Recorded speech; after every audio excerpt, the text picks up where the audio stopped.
let's give Christian a warm welcome.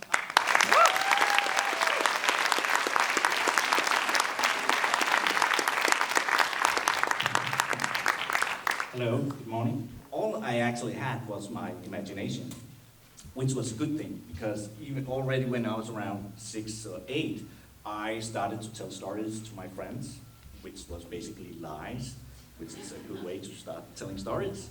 It was not big lies, it was more like when you saw a car crash and you went by and you saw there was an ambulance and a police car, and I had to retell that. I actually saw the crash.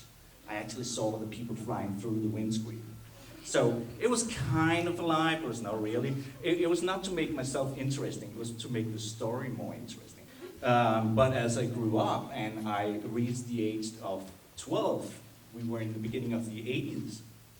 And the 80s is probably one of the best decades for movie making, because it's obviously the Steven Spielberg decade.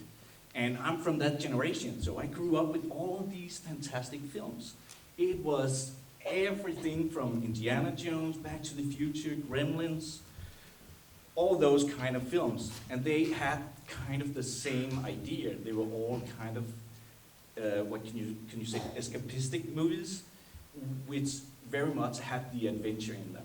When I was in high school, we had a school that had the only 35mm projector in a school, and nobody really used it because nobody remembered why it was there. It was like an auditorium, like this almost, but it was never used for anything. So I asked our principal if we could make a film club there for the students and actually rent home 35mm prints of old films and show them to them. And he thought that was a great idea, so we got some money for that and we got the old projector running, and it was great. So at the same time, all the teachers there, they wanted to do a club as well. So I helped them as a projectionist, I think it's called. And they started to rent movies as well. So I was so lucky that one of the secretaries at the school was married to a famous Danish film director. The same director who did those stupid comedies I didn't like, which was perfect. This director showed up, and I knew he was about to make a film very soon. So I obviously approached him and asked if I would, maybe could be on set, just stand in a corner and watch what he was doing. And he was so nice, so he didn't like to say no, even though he hated it. I think as luck would have it, all their runners, the drivers, were away, and suddenly they needed a costume. So there was a costume designer who ran in and said, we need to pick up something in Copenhagen within an hour for the next shot. So she just looked at me, the production leader or whatever you call that, and she asked if I could drive, which I could because I have my license. I'd never driven a car though, except from when I got the license, and I had no idea how to get about in Copenhagen because I didn't know the town, but obviously I lied because that's what you do. So she sent me out, and I came back like 3 hours later because I could not find my way around, and I thought that would be the end of it. They would probably kick me off. But again, I was lucky. They didn't shoot the scene they needed the costume for. They decided to do something else. Nobody noticed it. They forgot about me. So I just quietly placed the costumes and went into the production office. And they didn't want to throw me out because I've been helping out, even though I was a bad help. So they offered me to stay there for the rest of the week, and as that week went by, they asked me to stay on the production, and that was basically how I got my first job on a movie. So we started to talk to people like me, some of my friends my own age. We wanted to do our own films, and at this time, everything had developed with video cameras and stuff like that, and we had access to real production houses because we worked in the business, so it was easier to get stuff for free and borrow a lamp and so forth. Everywhere we sent out the script and we applied, they were really happy about the script. So like, that is great. We actually like this. This was kind of a youth film. And they all said no. So we come like, why are you saying no? I mean, if you like the script, it's all good. And they were kind of honest, so they were like, they didn't lie like me. So they said, well, it's basically you that we are not interested in because we have no idea if you can do this.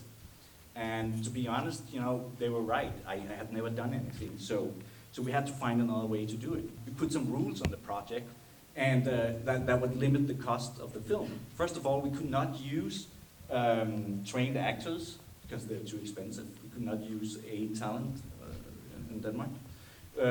We couldn't afford casting, so we'd have to do that ourselves. We couldn't even afford having cars and transportation. So what she did was she took a pin and put it into our main location, which was a school in this case. And she said, well, you just have to find all your locations within a certain area around this school. So you can actually walk there with the cameras.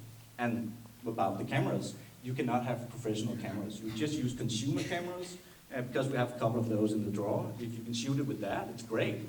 So it became kind of a hit, not like a massive box office hit compared to action movies and stuff like that, but for its audience, it was a huge hit. It was the biggest youth film in ages in Denmark. In my case, the Oscar nomination was obviously a key to Los Angeles.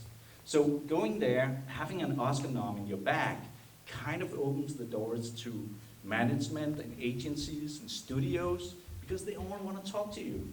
Not because they like the film. Most of them haven't seen the film. They don't give a shit about the film. It's all about knowing people. It's about knowing what's popular. We did not win the Oscars. I gotta say that. It sucked big time. Because I was convinced we had a chance. So I was so disappointed when we didn't win, which is really unfair, but that's how it is. It was a stupid French comedy that won. Which was almost good.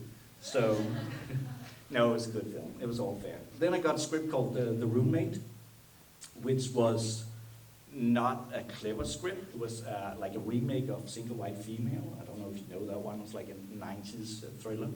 And there was this studio, Screen Gems at Sony Pictures, that wanted to do like some kind of remake of that, even though I'm not allowed to say it's a remake because of rights, but it was basically a rip-off of that film. So I got the script, and at this point, I had kind of given up on this whole USA thing, because I was doing other stuff in Denmark. I was doing a new film. I didn't care at this point. So I just read it, and I told